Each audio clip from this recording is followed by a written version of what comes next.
That's what the Lord told me. He said, I want you to teach my people how to walk on the wings of the wind. And it's a verse in the Bible. And he said, I want you to teach them how to soar above the chaos and the confusion of this world. See, the devil does everything he can to disturb us, distract us, and confuse us. And God wants us to learn how to wait upon the Lord so that we can mount up with wings as of eagles. We can run and not be weary. We can walk and not faint. And so I just typed this. He said, I want you to teach my people to walk on the wings of the wind. So I just finished typing that. My phone rang. It's my son down in Texas. He said, Dad, you're not going to believe this. He said, above my house soaring are thousands of hawks. Wow. And you might see this once in your whole lifetime. And so he FaceTimed me, and I'm telling you, but they was hawks just by the thousands swirling like this, and they catch the thermals, and they don't even have to beat their wings. And that God was confirming what he's saying to us. We can get into an avenue and get into a spiritual thermal, where we don't have to sweat, we don't have to put out all the effort. And I'll tell you what, God's going to show us. He wants us above the chaos of this world.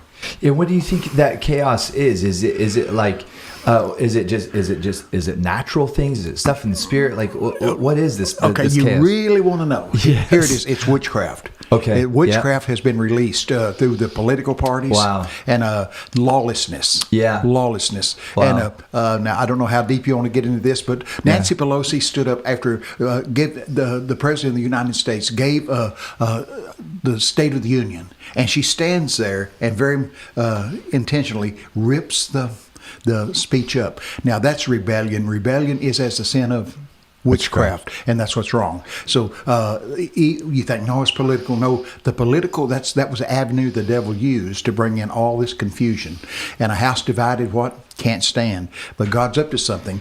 You say, well, what do you think God's going to do with all these bad-mouthing people, bad-mouthing the president? I think Psalms 120, he says, what will be done to these lying tongues? Mm-hmm. He said, they'll be shot through by an arrow from the broom tree. Say broom tree. Broom tree. Wow. That in the Bible times was a bark, a tree that when it once got on fire, you could hardly put it out. Wow. And God's about to put arrows through the tongues of these people that are mocking and making, and they're word curses is what they are.